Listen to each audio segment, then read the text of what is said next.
Transplantation, as you say, has been the standard second-line therapy for relapsed Hodgkin's lymphoma, but I think it is changing. We know that there is obviously acute toxicity with transplantation, but also longer-term toxicity in terms of late infections, cardiovascular risk. So I think we are trying to identify patients where maybe a transplant isn't necessary. It's interesting data about using pembrolizumab maintenance as opposed to stem cell transplant, a paper by Alison Moskovitz that looked at using pembro maintenance after up to 4 cycles of pembro GVD.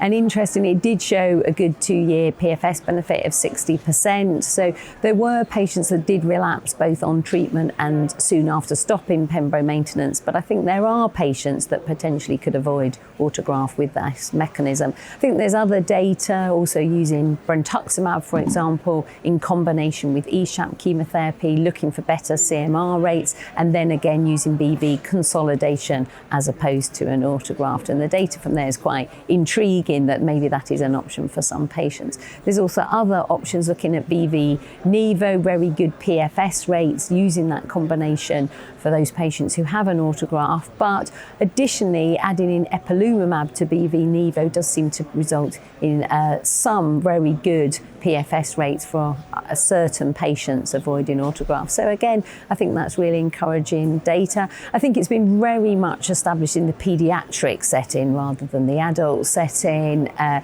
UNET group have looked at this and defining low-risk patients, so those being patients that have had prolonged time to relapse or have had a very good response to the first line of relapse treatment with at least 50% reduction in tumour volume, and defining them as low risk, and then the high risk patients being those with progressive disease or that have had an inadequate response to relapse treatment. And if you look at comparing those groups, giving either for the low risk group just chemotherapy and radiotherapy or a beam autograft, actually the outcomes look very similar, really suggesting that you could restrict autograft to those patients with primary progressive disease or inadequate response to relapse treatment. And similarly, there's the Checkmate 744 trial, which looked at using BV Nivo for low risk patients, patients who had CMR continue with BV Nivo, patients who had less than a CR then had BV bendamustine, and again avoiding transplant in these patients with very good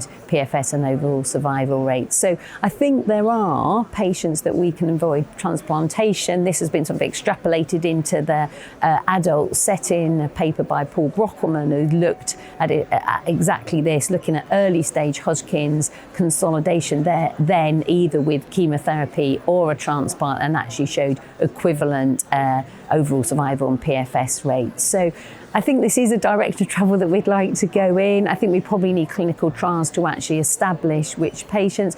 I think we do need to be better at risk stratifying patients. So I've very much talked about dividing patients into low and high risk based on their response. But I think we do have better mechanisms of doing that. We have PET imaging, but probably ctDNA we could use to identify low risk patients, patients that have responded very well to treatment, and where a maintenance type approach may be better rather than autograft.